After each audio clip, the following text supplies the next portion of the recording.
Chapter 6, Corpse Fungus, Part 2. The next day, Maomao learned that the instigator of the trouble at the funeral had been one of the low-ranking consorts.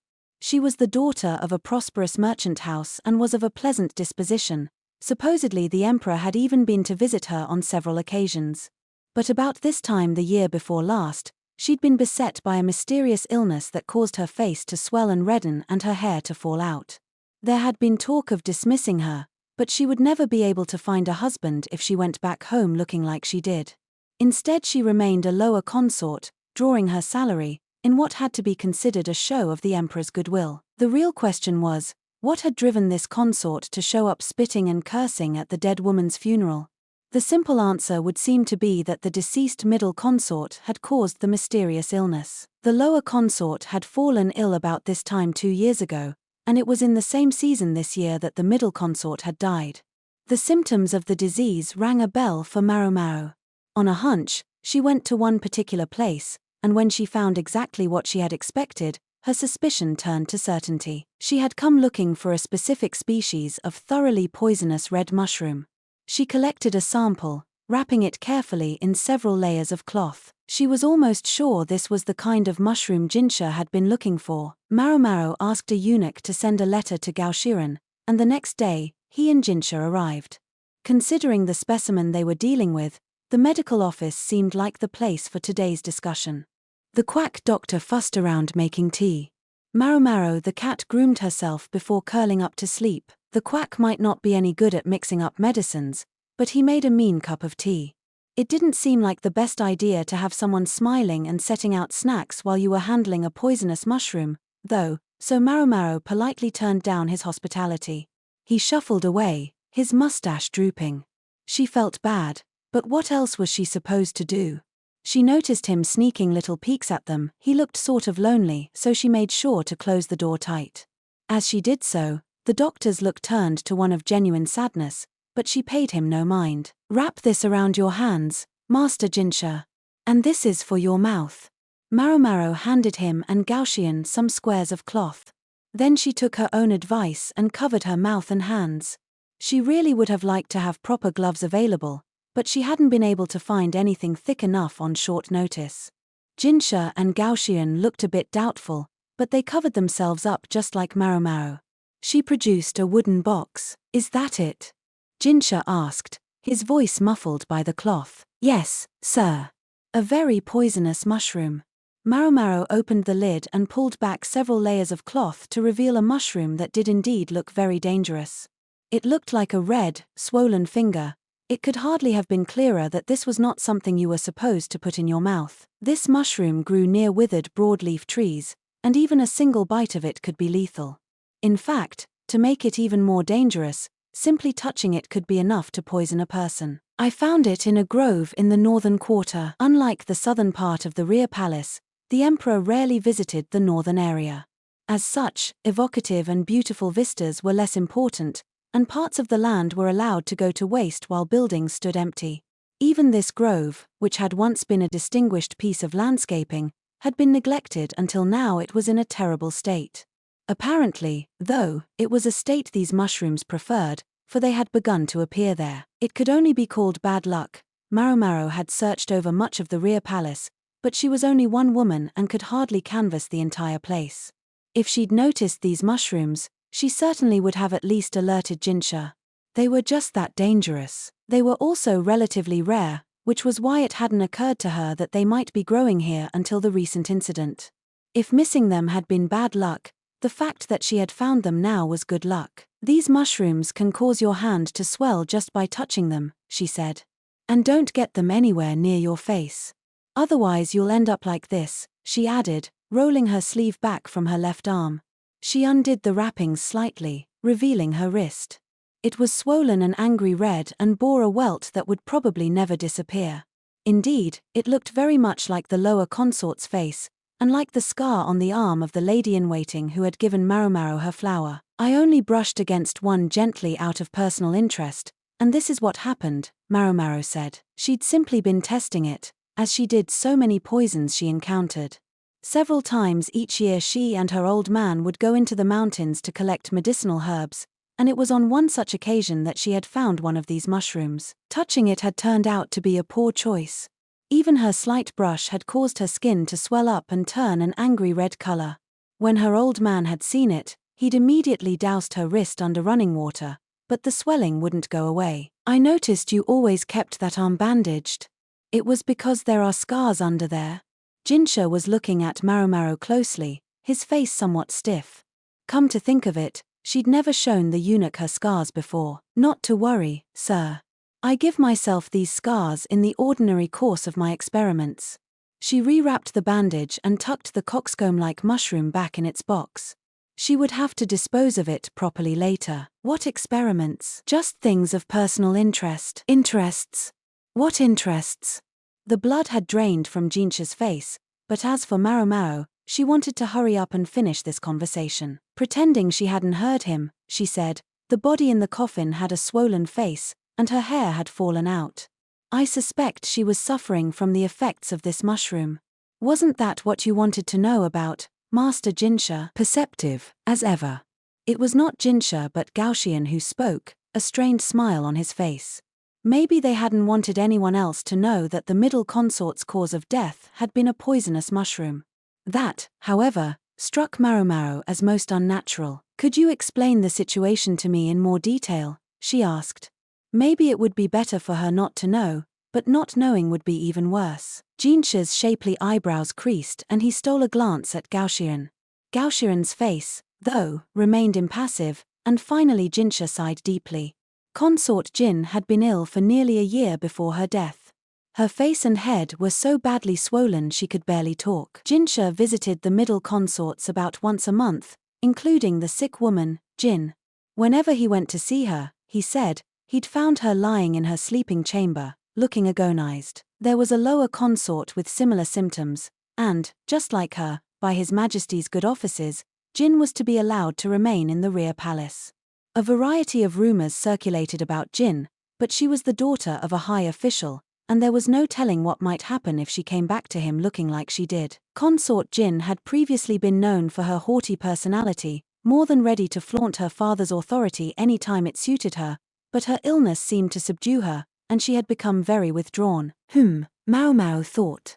Jinshi, she realized, must be a very diligent person. From consort Gyokuyu to the lower consort at the funeral, he had to pay the utmost attention to these women. Consort Jin, it seemed, had used the poisonous mushroom against the lower consort, and had then attempted to use it on someone else, but had mistakenly touched it herself, ultimately leaving her disfigured and with no hope of attention from the emperor. She was handled in the simplest feasible way. She would be allowed to stay in the rear palace so long as she caused no further trouble.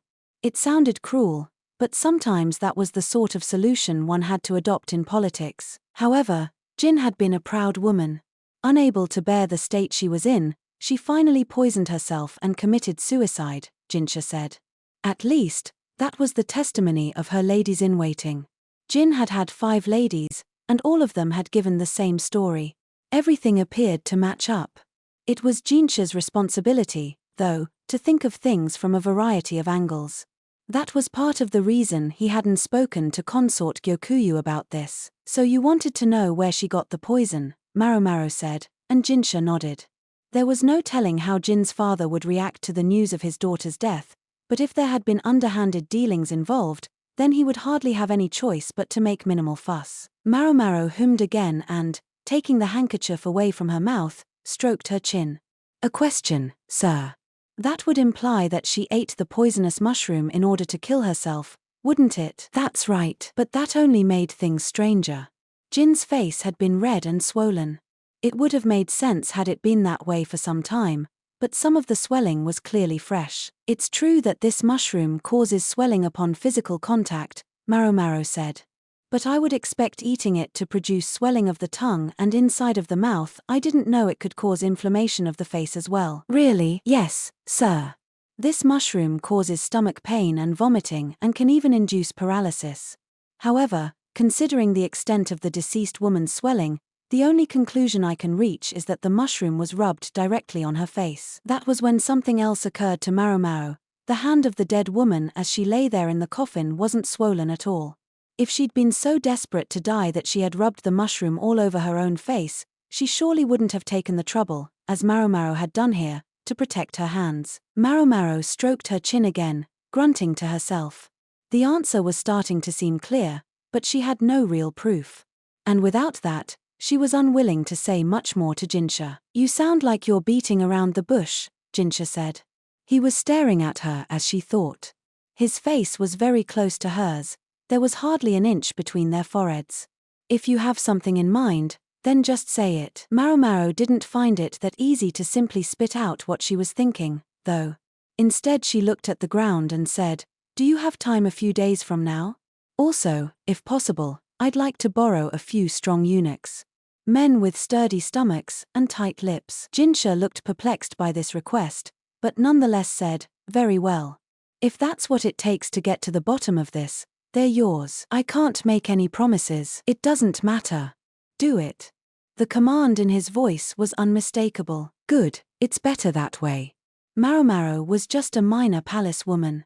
Things were so much easier when he treated her as such. "Understood, sir," she said with a bow of her head. Maomao spent the next 3 days searching, based on her study of the plan of the rear palace. Starting from the area around Consort Jin's residence, she searched high and low for one particular thing.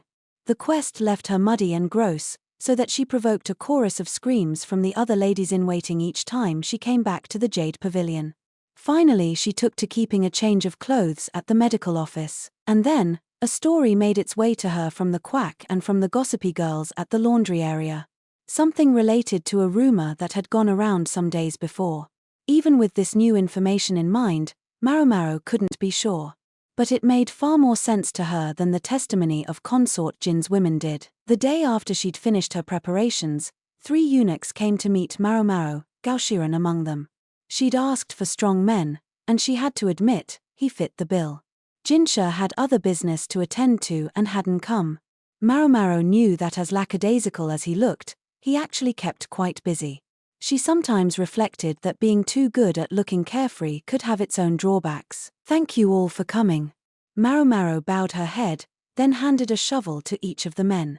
2 of them looked at her in mild confusion, but as Gaoshiren didn't say anything, they refrained from asking questions. Maomao was impressed. Someone had found men who knew how to play along. With that, she started for the grove in the northern quarter. Not the one in which she'd found the notorious poisonous mushroom, but another neglected corner piled with fallen leaves. The breeze carried an odor that made her nose prickle. Maomao pointed to one particular place in the grove, where mushrooms could be seen dotting the ground among the leaves. "Would you be so kind as to dig here?" She'd circled 3 places on the map of the rear palace. She'd come here first because she thought it had the highest chance of containing what she was looking for. The eunuchs cleared away the fallen leaves with their shovels, then began digging into the earth. The soil was moist and soft and gave way easily. Maomao felt like she ought to help, but Gaoshiren had declined her offer in light of the injury to her leg, and she had decided to let him win that argument.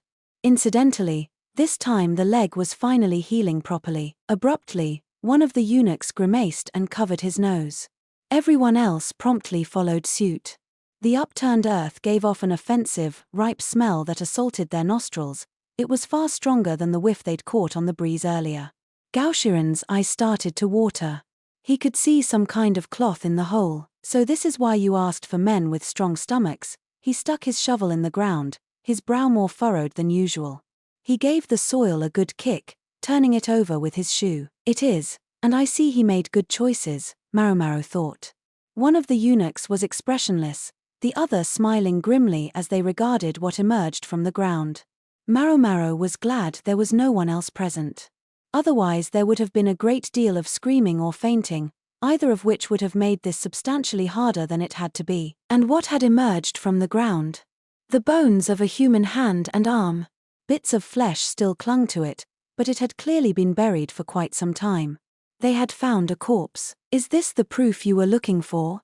Gaoshiren asked. Maomao looked down. "I have to admit, I didn't think I would find it on the first try." Hence why she'd marked 2 other possible spots. Feeling strangely queasy, Maomao watched the men exhume the body. Maomao didn't have to explain who the corpse was. It was still wearing several lovely accessories, each of which carried the crest of one consort in particular, consort Jin. She had already been dead a year ago. Gao Shiren placed the body in a wooden box that would serve as a coffin, then turned to Maomao with a tired look. The other two eunuchs had been dismissed, their part in this was over. No doubt they would be eager for a bath. Gao Shiren assured her they wouldn't say anything, and she trusted him. Consort Jin died a year ago, Maomao said.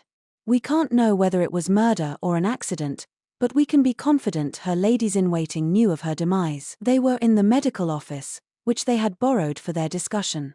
Gao Shiren held a teacup but didn't drink from it. Instead he looked Maomao in the eye and said, "Then who did we hold that funeral for?" There would have been someone else who knew about the consort's death, someone besides the ladies-in-waiting. Maomao took a piece of paper from the folds of her robe. It was a drawing of a young woman, a sketch Maomao had produced after picking the brains of the women at the laundry area about the palace woman who had mysteriously vanished. Gao Shiren studied it for a moment, then shook his head. "You've heard there was a palace woman who went missing?" Maomao said. "Yes, such vanished women frequently turned up dead by their own hands within a few days. It was impossible to escape this flower garden with its deep moat and high walls, and trying to do so meant death anyway. Say a consort's face were to be disfigured so badly that only her ladies-in-waiting would be likely to know who she was. And suppose her head was then wrapped in bandages, and she could hardly talk, it would be easy enough for her to deceive someone who only saw her once a month.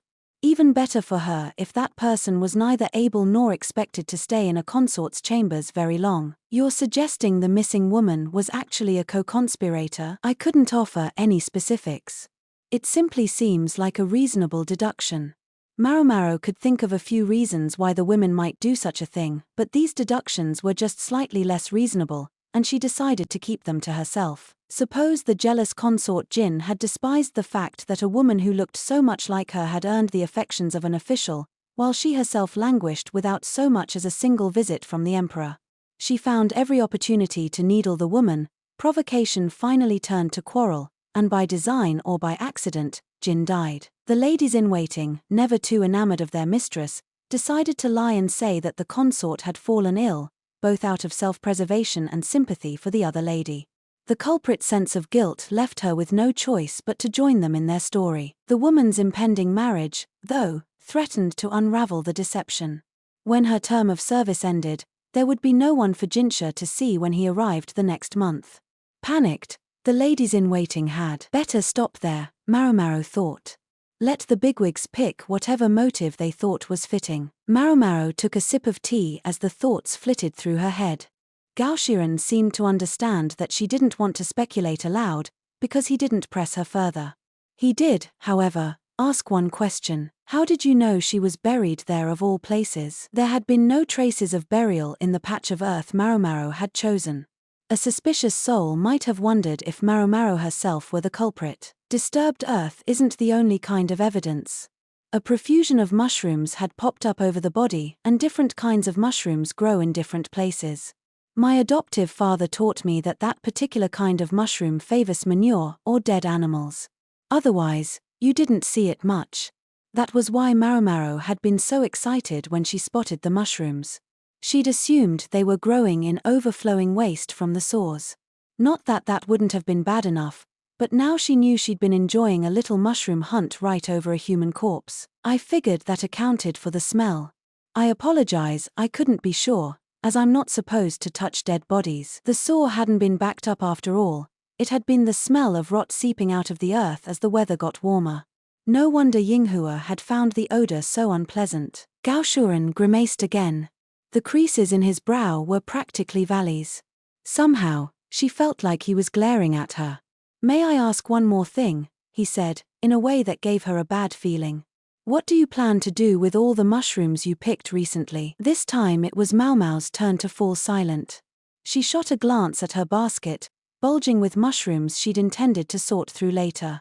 "You must understand, sir, there are a great many interesting specimens in there." "Specimens of mushrooms that grow from corpses?" "No, I found nothing so caterpillar fungus-like as that." She wondered if there even was such a thing. If so, she'd certainly like to see it once in her life. She wondered what effects it might possibly have. Maomao's motivation was innocent curiosity, but so few people understood that. So few people, including the dedicated, fastidious Gaoshuren. He had every last mushroom disposed of. The heartless monster.